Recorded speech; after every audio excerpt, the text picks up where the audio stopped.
Bapak, Ibu, Saudara sekalian, kita masih di Exegetical Talk on Observation 1 to 20 bagian 2. Ya, ini sudah saya tuliskan Exegetical Talk bagian 2. Ini judulnya Encrypted Messages.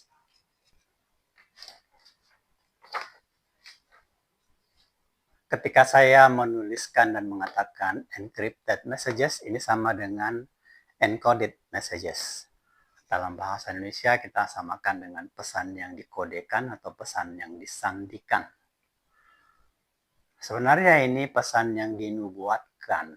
Jadi semua pesan-pesan teka-teki di dalam Alkitab itu sebenarnya nubuat.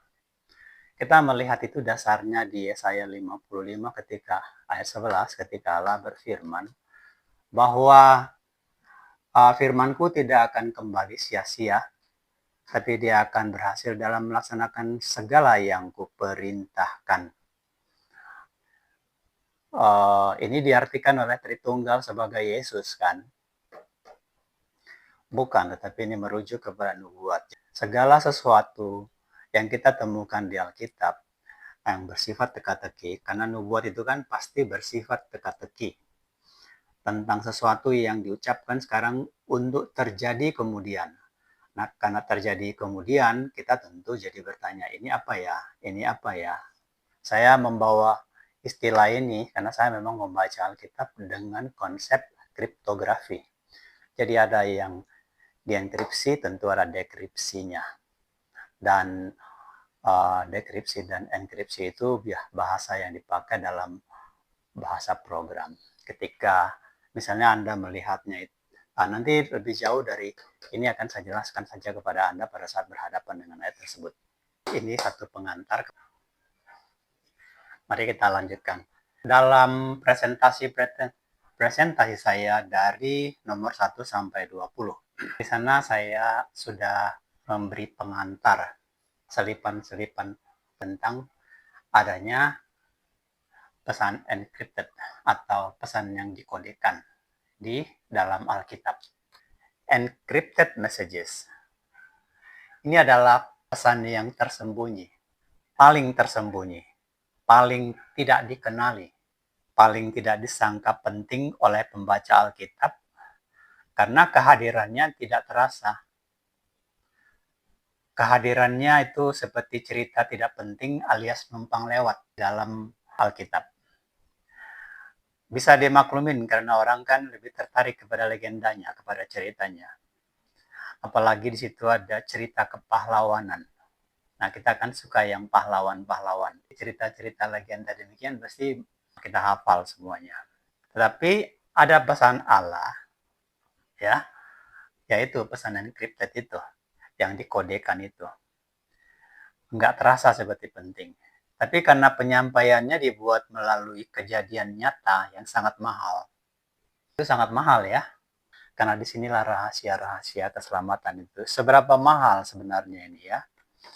Adam diusir. Di zaman Nuh, seluruh manusia dimusnahkan. Yusuf secara teknis sudah harus dibunuh, dia harus dibuang.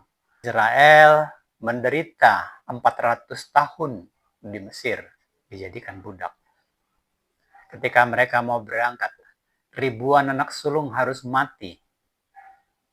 Raja Mesir juga harus mati. Satu bangsa kecil harus berimigrasi sejauh ribuan kilometer menyeberang laut tuh. Dan harus terjadi lagi perang panjang antara Israel melawan bangsa-bangsa yang di Kanaan itu. Orang Israel sendiri kan banyak mati ya. Ya, ada yang mati dalam perang, tapi banyak di antara mereka ternyata dibunuh oleh Allah sendiri. Mereka dibunuh di jalan. Jadi sebenarnya pesan yang dienkripsi ini, ya, yang sangat mahal ini, disinilah sebenarnya letak pesan sejati Allah di kita, orang-orang yang dikasihinya.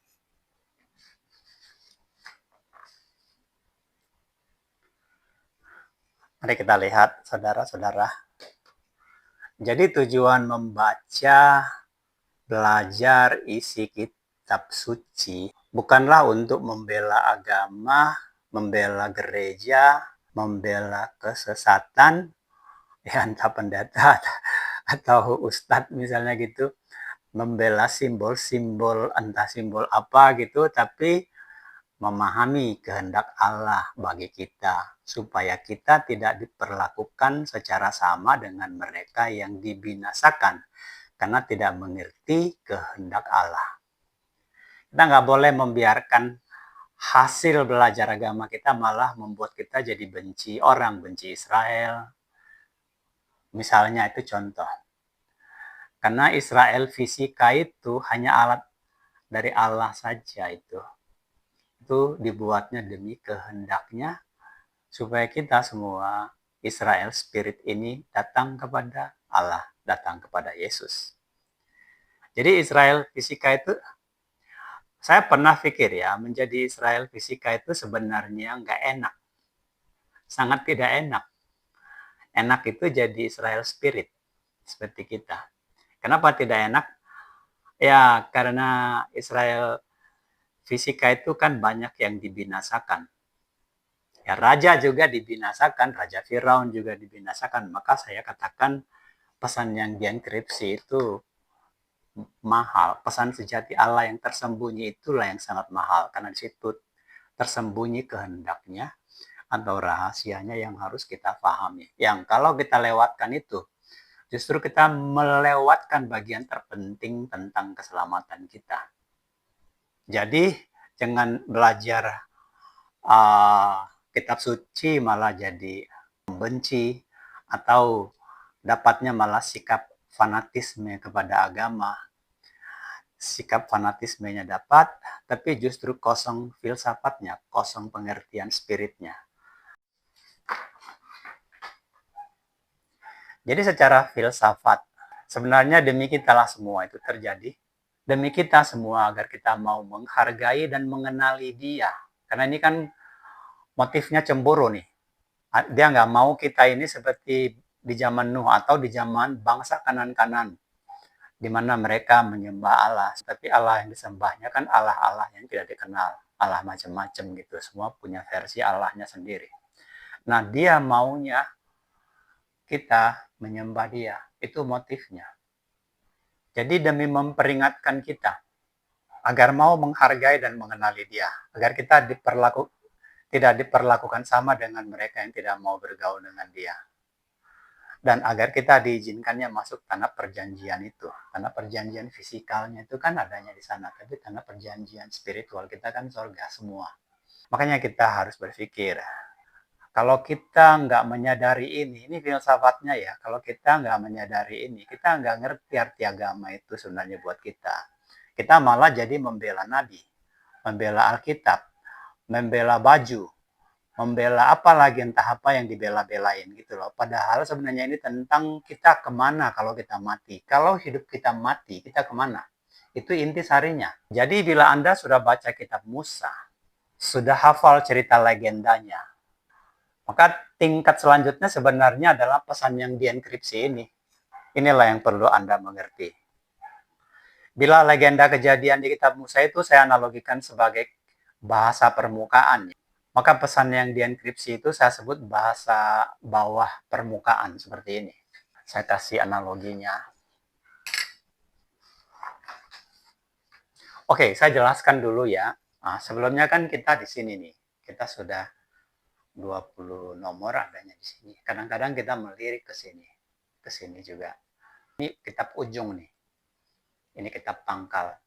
Jawaban yang kita butuhkan sebenarnya tersembunyi di sini semua. Makanya Yesus bilang, kalau kamu nggak mengerti, pergilah ke kitab Musa. Yesus katakan itu di Dia bilang, pergilah ke kitab Musa. Karena yang ditulis Musa itu adalah aku. Nah, exegetical talk ini, saya berikan kepada Anda untuk memberi satu dimensi pengertian yang baru kepada Anda tentang pentingnya ini. Kan Anda sudah membaca ini, tapi Anda nggak mengerti dimensi yang Yesus maksudkan ketika Anda membaca ini. Oke. Jadi ini meja. Ini nih kan makanan semua, makanan rohani kan, spiritual, firman Allah. Karena manusia itu kan single entity. Manusia itu single entity.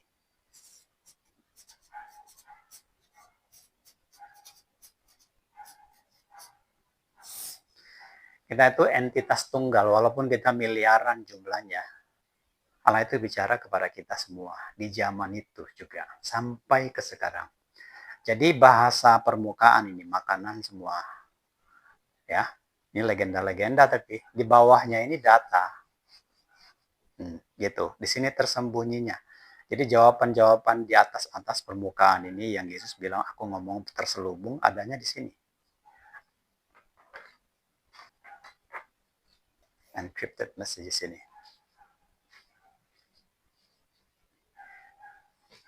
Oke, untuk membuat Anda menyadari dimensi yang kita percakapkan di sini, saya membawa Anda kepada Yohanes 4 ayat 32.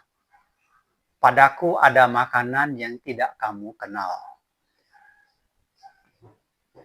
Di Matius 13 ayat 11 sampai 13 ini saya mau bacakan kepada Anda firman yang diperingatkan oleh Yesus berkata begini. Satu waktu mereka berbicara, murid dan guru dan orang-orang. Murid-murid bertanya kepada guru, guru, apa sih maksud perumpamaan itu? Maksudnya kenapa guru ini kalau ngomong nggak terus terang aja sih, selalu pakai perumpamaan gitu loh. Kenapa pakainya bahasa-bahasa yang digelapkan gitu, atau dark saying gitu? Apa jawaban guru kita? Dia bilang, kepadamu diberi karunia untuk mengetahui rahasia kerajaan Allah. Tapi kepada orang lain hal itu diberitakan hanya dalam perumpamaan. Kenapa begitu? Supaya sekalipun nanti mereka memandang atau mereka melihat dan sekalipun mereka mendengar, mereka tidak langsung mengerti. Jadi memang ada kesengajaan kan, kita udah bahas itu di nomor-nomor sebelumnya. Buat saudara-saudara yang mau melihat, boleh lihat library saya, digital library saya di YouTube. Dia bilang begini, tapi inilah arti perumpamaan itu. Benih ialah firman. Ini kan perumpamaan tentang benih penabur. Dia bilang, benih yang jatuh di pinggir jalan ialah perumpamaan tentang orang bla bla bla bla. Yang jatuh di tanah berbatu ialah perumpamaan tentang orang bla bla bla bla. Yang jatuh dalam semak berduri, maksudnya tanah semak berduri, ialah perumpamaan tentang orang yang begini, begitu, begini, begitu. Dan yang jatuh di tanah yang baik ialah perumpamaan tentang orang yang begini dan begitu. Jadi Anda berada di bagian mana? Karena kan kita ini sebenarnya tanah. Kita ini kan tanah. Jadi Allah kita sudah membuat satu perumpamaan untuk kita mewaspadai kita tentang kemauannya. Dan dia memang sengaja membuatnya untuk tidak sekaligus kita mengerti. Ya saya tahu di ayat-ayat sebelumnya dikatakan, saya nggak mau lo selamat gara-gara lo ketakutan sama gua gitu lah. Tapi lo harus cinta, basisnya kan cemburu. Berarti cemburu itu kan cinta bapak-bapak, ibu-ibu. Dia cinta kita, maka dia bikin kita berkuasa atas semua yang ada. Tapi kemudian kita berpaling kepada yang lain. Kita minta nasihat ke ular. Ular jadi guru kita. Keinginan-keinginan daging kita jadi guru kita. Maka dia marah. Dia buang kita. Dan kemudian dia memilih. Karena dia pikir, gua buang nih si manusia ini gimana ya gitu loh. Maka dia memilih menyelamatkan kita. Tapi cara menyelamatkannya berbeda. Jalan itu haruslah Yesus Sang Kristus. Nggak ada jalan lain. Jadi buat saya pernah terima jawab diskusi dengan teman saya yang Islam. Ya jawaban saya sih simpel aja begitu. Dia cinta sama kita, bukan hanya sama saya, buat kamu. Jangan pikir ketika saya bilang Allah itu Bapa saya, Tapi kamu nggak mungkin bisa menjadi membapa kepada dia kalau kamu nggak tahu jalannya, karena untuk menjadi anak dia hanya ada satu jalan, yaitu bersedia menerima Yesus, dibaptis di dalam nama Yesus, dan mengakuinya sebagai Allah. Karena ternyata dialah yang Allah yang akan menjadi Bapa kita. Itu dia filsafatnya. Oke, tentang kitab Musa ini. Ya, tentang teka-teki ini, saya mau bawa Anda kepada satu dimensi, makanya saya tuliskan lagi, kepadamu diberi kuasa untuk mengetahui kerajaan sorga, tapi kepada mereka tidak, supaya mereka yang tidak mempunyai. Sebab siapa yang mempunyai, kepadanya akan diberi hingga melimpah. Tapi kepada yang tidak mempunyai, apapun yang ada padanya akan diambil darinya. Itulah sebab aku bicara terselubung. Meskipun mereka dengar, supaya mereka nggak ngerti dan tidak merasakannya. Ini satu hal yang mengherankan sebenarnya. Dia katakan di sini, kepada kamu yang mempunyai, maka kamu nanti akan diberi. Tapi kamu yang tidak mempunyai, ya kamu tidak diberi. Oke, saya beritahu. Waktu saya selidiki teka-teki ini, saya lihat kodenya. Sebenarnya maksudnya begini. Apapun yang kamu punyai sekarang, kamu merasa beriman kan? Kita merasa beriman. Itu nggak akan dihargai nanti. Iman kita itu nggak diterge, bahasa orang Medannya gitu loh. Kalau bahasa Jawanya nggak dianggap sama sekali. Persis kejadiannya seperti di tiang salib itu. Kita panggil Eli, Eli, Bapak, Bapak. Sampai nangis-nangis kita. Nggak ditanggapi. Kita disangkal. Itu kejadiannya. Maka saya bilang, jangan cuma beriman, sayang iman Kristen Andanya. Pertama saya bicara tentu kepada saudara-saudara Kristen lah. Iman Kristen Anda sia-sia. Lalu mempunyai apa di sini? Ya tentu di sini mempunyai perjanjian. Karena yang harus kita pegang itu kan perjanjian, jangan ada Allah lain bagimu selain aku. Si aku itu sebenarnya bagi kamu siapa? Dulu misteri. Masa sekarang masih misteri? Dulu misteri. Ya kalau dulu orang nggak ngerti ya namanya bukan pengenalan, karena Allah juga nggak ngenalin kan. Dia sudah ngenalin diri. Maka dia bilang kalau kamu nggak mempunyai perjanjian itu di hatimu. Disinilah saya sering mengkritik, minta maaf ya. Di bagian inilah saya selalu berkeyakinan dan mengkritik bahwa Tritunggal itu salah. Selain karena filsafatnya sudah salah, kodenya juga saya lihat di Tritunggal itu di kitab Musa. Kita akan ke situ. Ini yang saya bicarakan filsafatnya dulu. Jadi secara filsafat aja kita udah bisa rasakan dia salah. Di hukumnya kan dikatakan jangan ada Allah lain bagimu selain aku. Coba ganti deh hukum itu seperti ini, bapak-bapak, ibu-ibu. Bagaimana posisi hukum ini? Ini hukum loh. Ini Yesus yang tulis loh.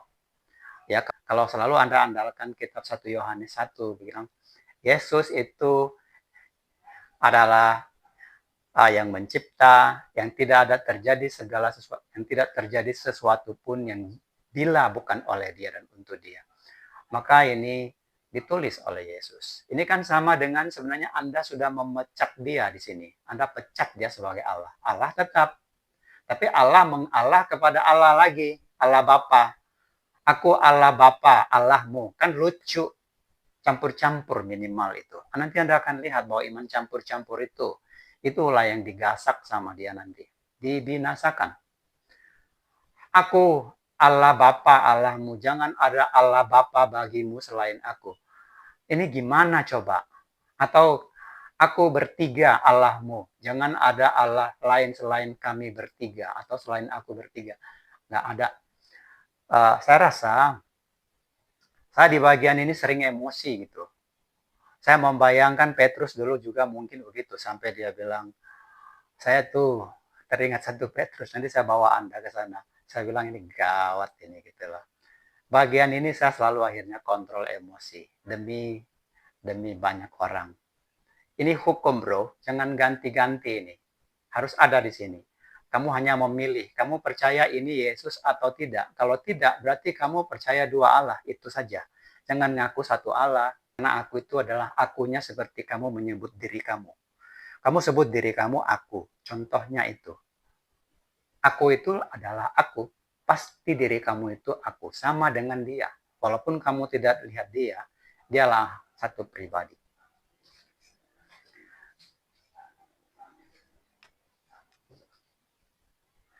Oke, jadi demi melihat keberadaan pesan yang dienkripsi itu, nanti Anda akan dapat perspektif baru, kesadaran baru, bahwa Alkitab bukan buatan pikiran karangan manusia. Memang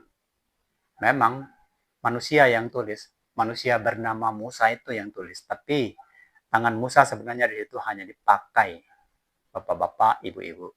Saya bawakan kepada Anda buktinya. Ini eksegese dulu ya, supaya Anda tahu dimensinya. Saya mau membawa Anda kepada satu dimensi untuk memahami apa sebenarnya yang sedang kita hadapi. Oh iya, saya lupa tadi membacakan ayat ini kepada Anda tentang kitab Musa. Coba lihat ini ya, 2 Korintus 3 ayat 14 ini. Ini peringatan Rasul Paulus kepada kita tentang pentingnya belajar kitab Musa. Dia bilang begini, tapi pikiran mereka telah menjadi tumpul. Kenapa? Karena sampai hari ini selubung itu masih tetap menyelubungi mereka.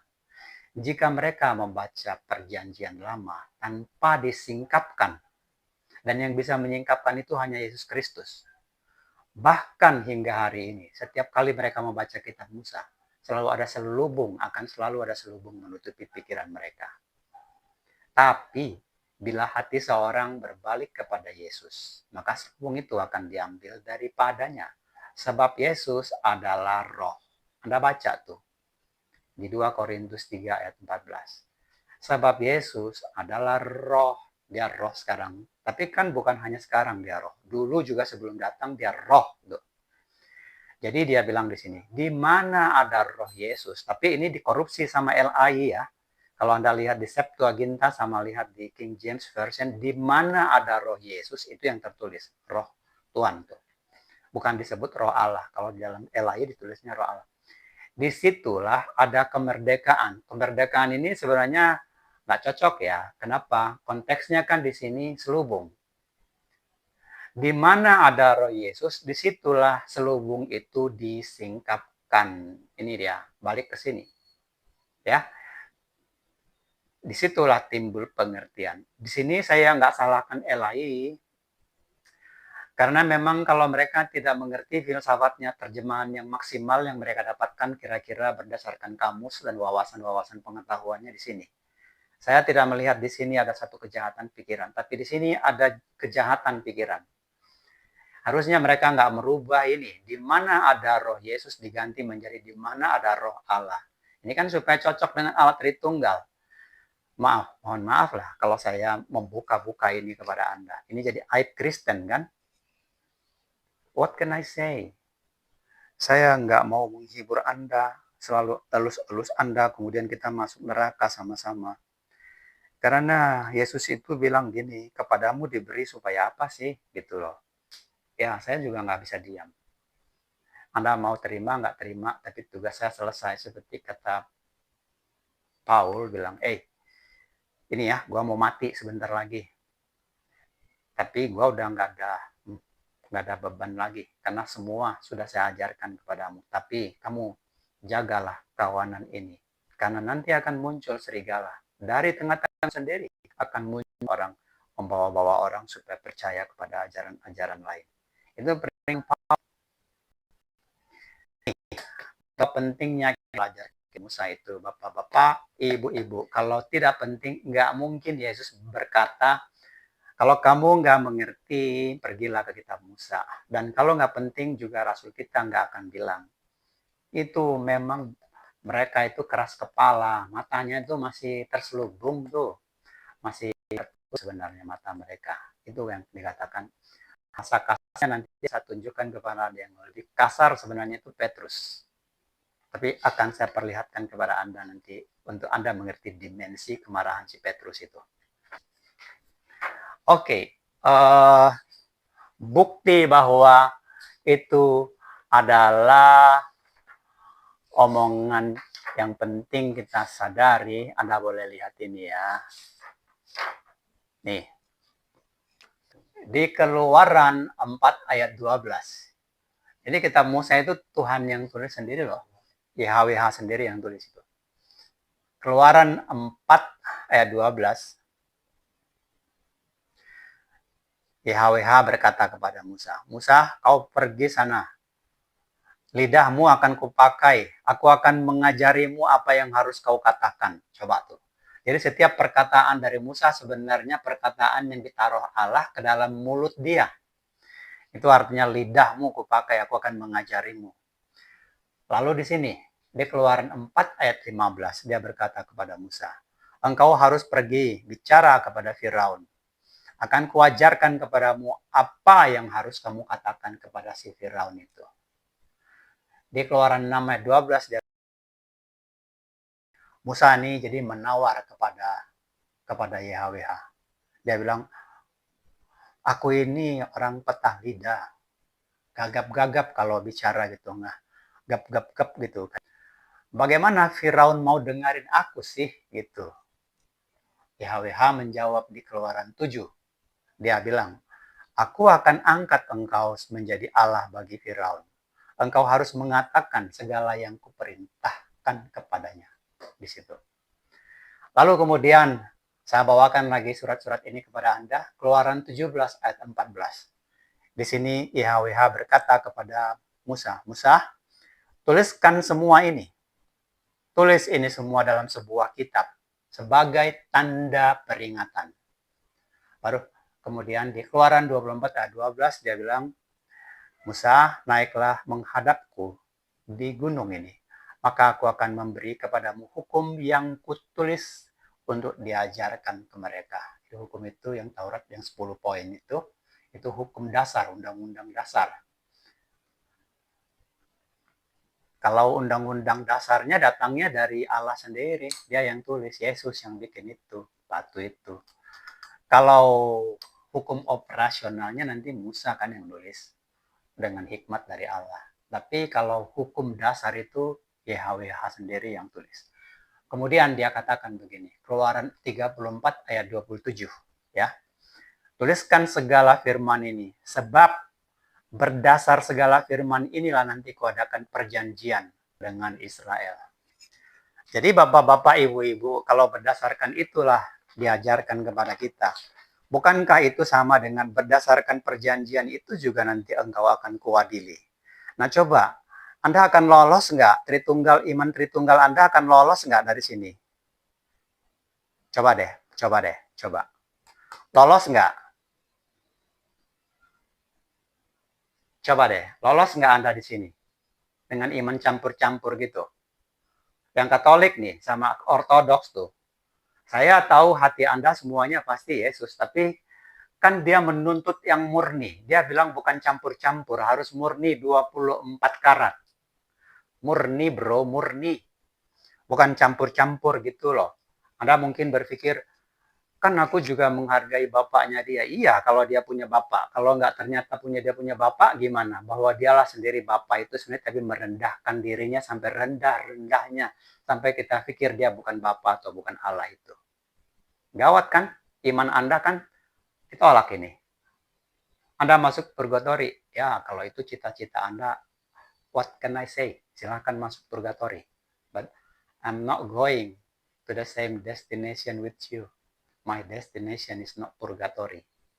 My destination is Eden.